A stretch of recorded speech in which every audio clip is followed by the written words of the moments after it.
Welcome to Nature Calls, Conversations from the Hudson Valley. Our team's goal is to present science-based information about gardening and all things nature in New York's Hudson Valley. Hosts Jean and Tim, along with team members Teresa, Linda, and Annie, are master gardener volunteers for New York's Columbia and Greene counties. So if you're interested in gardening or nature, or nuggets of information about what's happening outside your door, settle in. Enjoy the conversation. Whatever the season, we have something to say.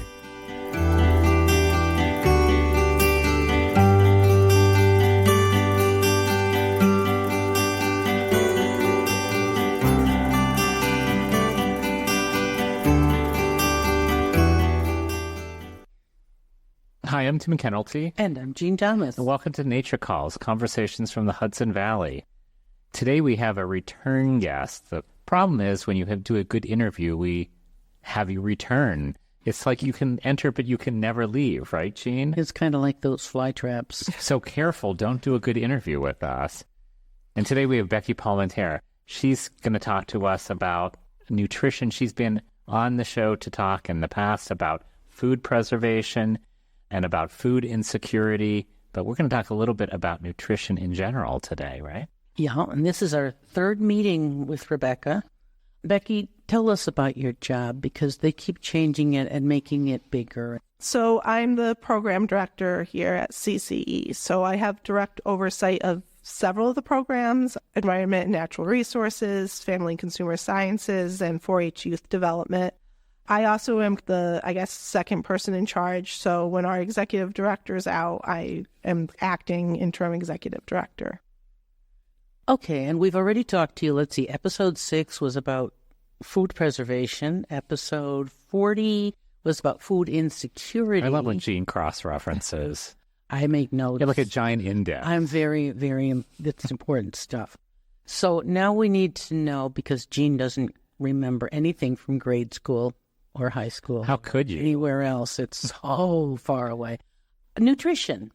Now, you kind of have to know what you're doing when nutrition is something other than my favorite 4 food groups, which are salt, sugar, carbs, and fat. And more sugar. And more sugar on top. And it's a little challenging, right? Because even vegetables, what we just were talking about before we started taping, food preservation, you actually lose some of the nutrition when you boil, right? But if you're comparing that to, say, processed foods, there's no contest, right? When we talk about any of these things, whole foods you prepare yourself are always predominantly going to be better. So when we even talk about canning, the canned foods that you did yourself are going to be better than the canned items that you buy from the store. Not to say that with vegetables and fruits, if that's all you can get are canned items, that's better than nothing. And why is that? What happens in the canning process that takes nutrients out? Because canned items need to be boiled, that's actually so some of the nutrients leach out into whatever you're boiling that in, that liquid. So if you use the liquid, you might not really be losing that much. The other thing about canned foods, just because of how they need to be preserved, they tend to have a lot of extra salt and sugar in them. What about frozen? Like if I was making frozen peas, would it be the same as if I went out to my garden and picked some peas and shelled some peas? Pretty much. So frozen, actually, especially the ones from the store, they're flash frozen. So they're really frozen at the peak of their healthiest point and with the most nutrients. What we actually say about the order you go in is fresh, local, in season is always best, followed by frozen, actually, because again, they're being picked at when they're ripe, and then fresh out of season, because they're going to be trucking them in from somewhere else and picking them probably before they've had a chance to totally ripen and get all the nutrients, and then canned. But like I said, if canned is the only thing that's available, it's better than not having vegetables and fruit. So when something is at peak ripeness, say I've gone out and cut some broccoli from my garden, does that mean it has the most nutritional value? Yes, okay. Because they get the... No, I'm just, of course, I'd be like just gnawing on the plant, right? No, but that's interesting. So it's like, it's when it's really ripe that it's got the most, not just the most sugar, right? Like a piece of fruit that has a lot more sugar content, but more nutrition as well. Yes, absolutely. They're getting vegetables, fruits, they get their nutrition, their nutrients from the sun and the soil. So the longer they can be in there, the best. Okay, so now you're very, very, very educated on all of this stuff, and we are clearly not. How is it measured? The federal government has certain criteria, and maybe the state, or how do we know that the nutrition is there when we go buy a can of something? So the number one thing when we talk about any food package, and to know kind of like what the nutrients are, or even what the things are we don't want, is that it's measured by the government on the back. And you want to look at the food label itself. You want to flip it around and look at that box kind of the back that outlines like 20% fat. And the reason I say that is that actually is the only piece of a food label that's regulated, are those nutrition facts. So if you go and you're just looking at the front and it says it has less sugar, it has reduced sodium, they can pretty much, companies can say and compare that and say, yes, this has less sodium than my other canned soup, but it doesn't mean it's actually low sodium. Okay. It just means it's probably a little better than the other one I sell. But that the nutrition facts label on the back, that's where there's regulation, and they have to be honest and open, and that's where you can figure out what's in it. And is it true that the first couple of ingredients are the bulk of what's in that? So in other words, if the first ingredient is high fructose corn syrup, there's a lot of high fructose corn syrup? Absolutely, yes. So where they list out the ingredients, it goes down in order of how much is in that. So if you're going for a certain health thing, you want to see that listed in the first couple of ingredients. The other thing I want to always point out with the ingredients list is now they've gotten a lot better with allergens and listing out what allergens are in it. So oftentimes you can see that bolded right there. It will detail out. And that can be really important for a lot of people. It's a way to make intelligent decisions then, especially for people food, right? So if you're at the supermarket and you're looking at the label, we see a lot of bad stuff as the first couple of ingredients. It's probably not very nutritious, correct? Is that a correct statement? That is definitely a correct statement, is if you see something not so good in the first two, you know what is pretty much what's in it. The other thing I always tell people is that it can be overwhelming to try to focus on everything. So everybody's different. Their nutritional needs are different. You might have gone to your doctor. They might have given you a very specific diet and said, this is what you need to watch out for. So I always tell people, figure out what it is that you need to look for, and that's what you focus on. If you have a condition that means you have to watch out for salt, that's the first thing you want to look for. Because again, it can be very overwhelming. And I assume if you're shopping for your family, it depends on the ages of your family and if they have allergies and all of that, right? So it gets more complex if you're shopping for multiple people in your family. Absolutely. And it's important to know that our nutritional needs actually change as we age. And also, honestly, our biological sex makes difference too.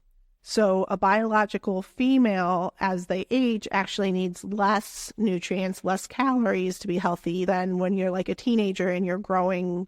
So actually, as we get older, we actually can't eat as much as we had when we were younger. And as much in volume or as much as in calories? Calories. Okay. And for example, you always hear people talking about teenagers eating them out of house and home.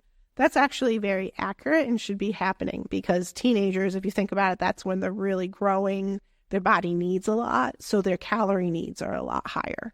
I eat like a teenager, but I store like an old act person. like one too. So I know you dole out a lot of information on this, and we're really happy to have you here to talk about it.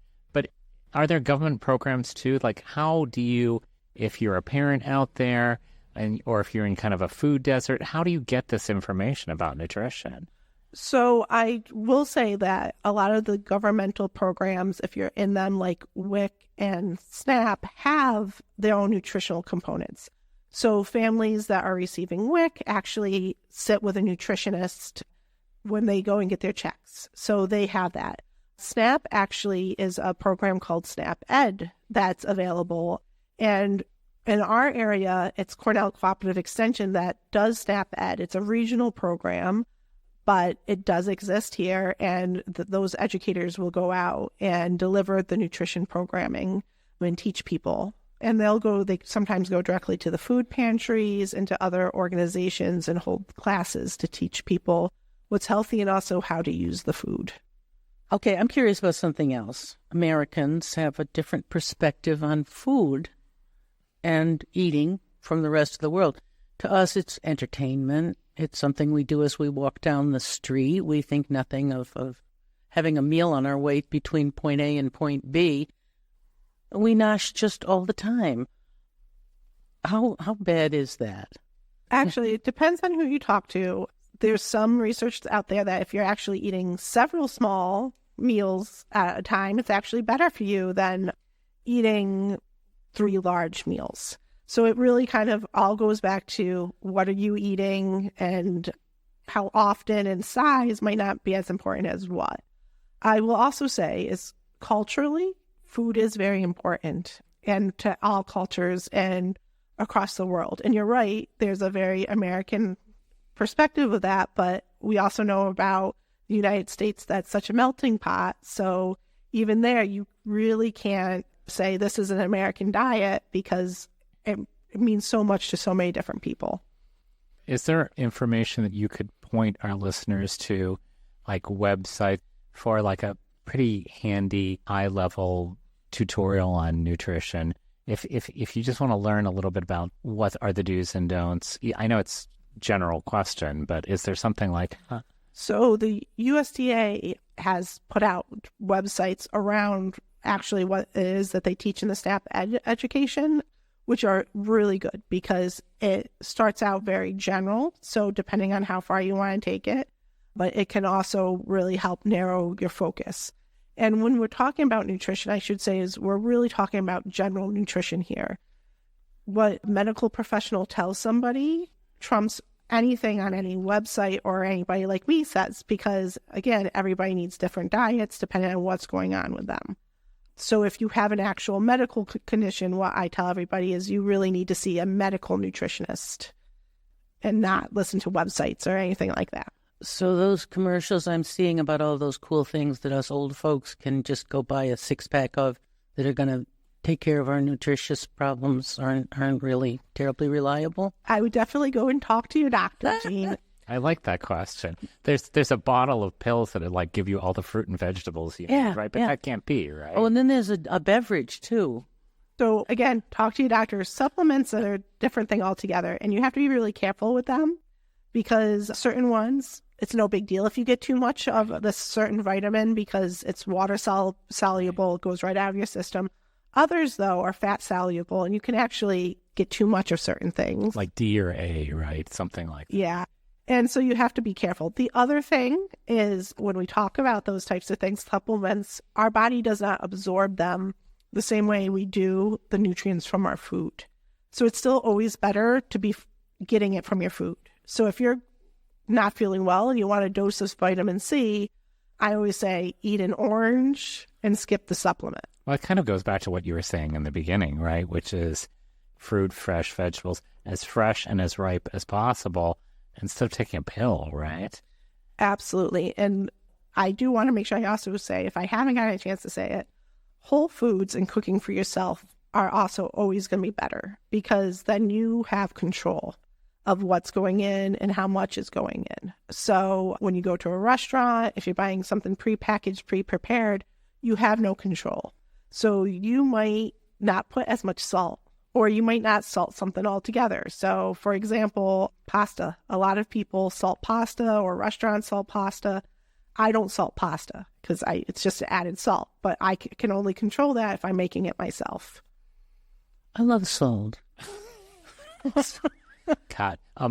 So I assume then it's a pretty big challenge for Americans because people are on the move and they don't have a lot of time. And so it's the easiest thing to cook is not always the most nutritious and best, right? Like the highly, highly processed food, and probably it's something that you can just throw in the microwave or whatever, may not be wonderful. Absolutely. But again, it ranges. So I challenge everyone, flip it over, look at that nutrition facts label because small changes add up. So I didn't mean to pick on reduced sodium soup, but I'll use that as an example. If you're still getting less salt, it's still better. So if you're going to eat that prepackaged, pre-prepared stuff, flip it around and find the healthiest version of that stuff. Know if you're going to a restaurant what the kind of the nutrition facts are. There's a big difference between getting a loaded cheeseburger and a salad with grilled chicken on it. So again, it's having that idea ahead of time. What about the other end of the spectrum when we hear about things called superfoods like blueberries and things like that? I mean, is that something that is a real thing and yes, we should really consider? They are real things. And it just means that they have a lot of nutrients. They've been studied and found. So quinoa, for example, blueberries, it just means that we know those are really healthy foods. But again, you have to like them. And that's the other thing I throw in there too with food, because you still have to enjoy your food and want to eat what's in front of you. So when we talk about this stuff, again, I always tell people, find what you like in those categories.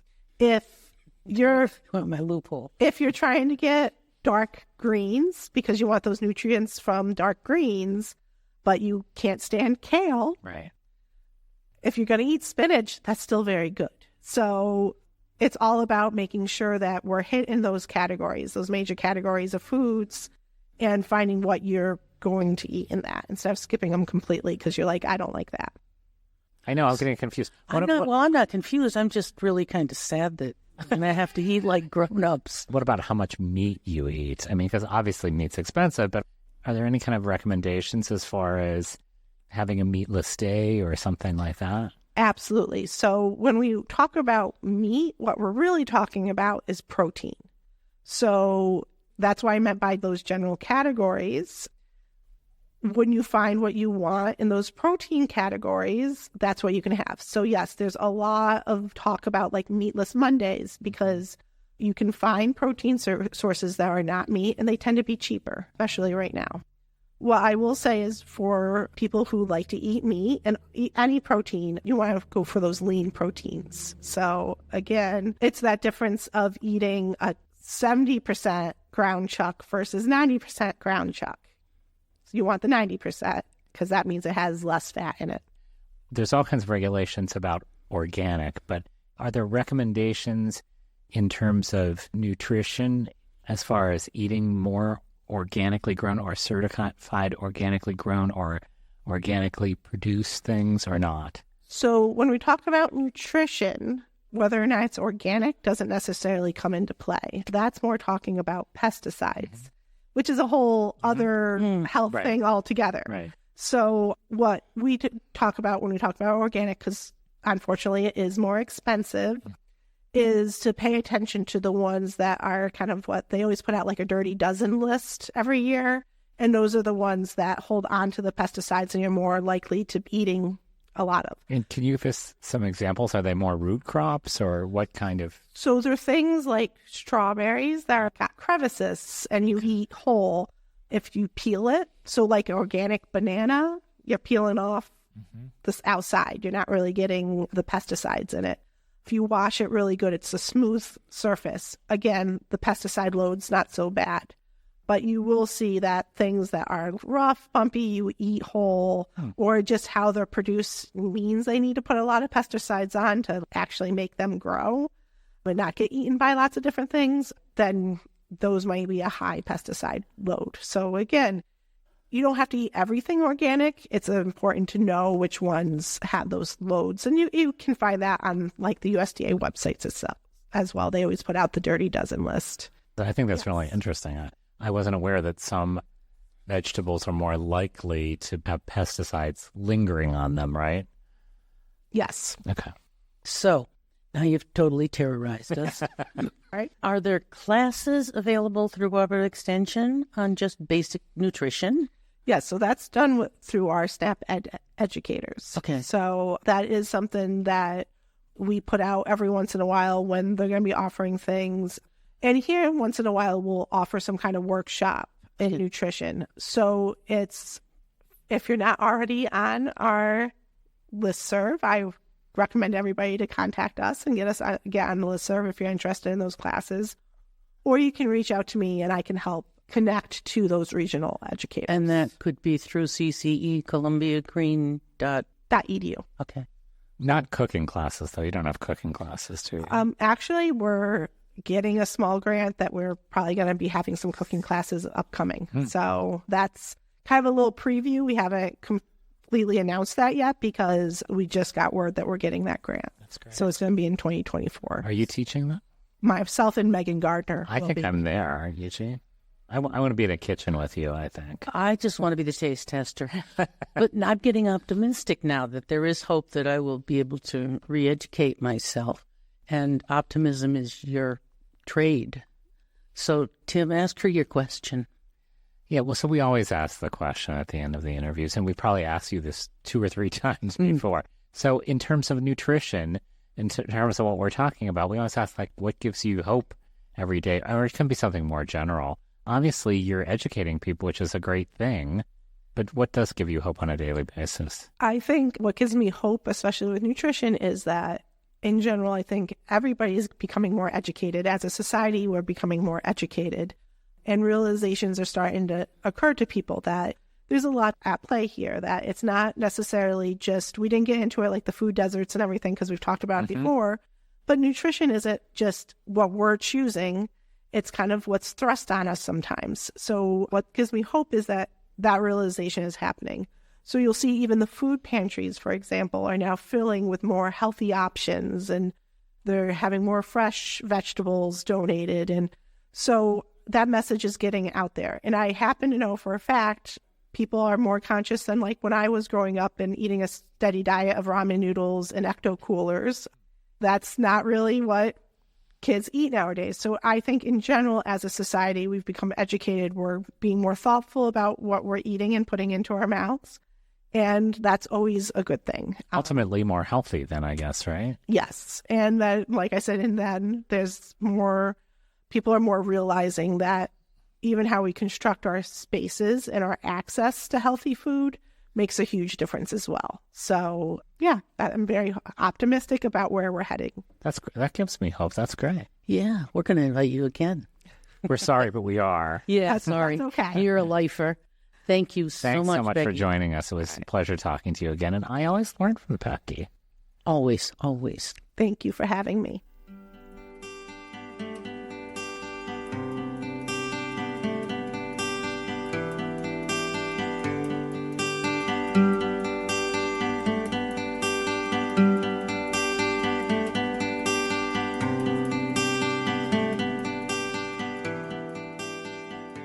That concludes another episode of Nature Calls, Conversations from the Hudson Valley. We would like to thank Sandra Powers and Devin Connolly from Cornell Cooperative Extension of Columbia and Greene Counties for production support. And a special thank you to our listeners for joining us on this episode of Nature Calls, Conversations from the Hudson Valley. You can find links to any of the topics mentioned in this episode at our website at ccecolumbiagreen.org. Comments and suggestions for future topics may be directed to us at columbiagreenmgb@cornell.edu or on the CCE Master Gardener Volunteers of Columbia and Greene Counties Facebook page. For more information about Cornell Cooperative Extension of Columbia and Greene Counties, visit our website at ccecolumbiagreen.org or visit us in Hudson or in Acra. Cornell Cooperative Extension provides equal programming and employment opportunities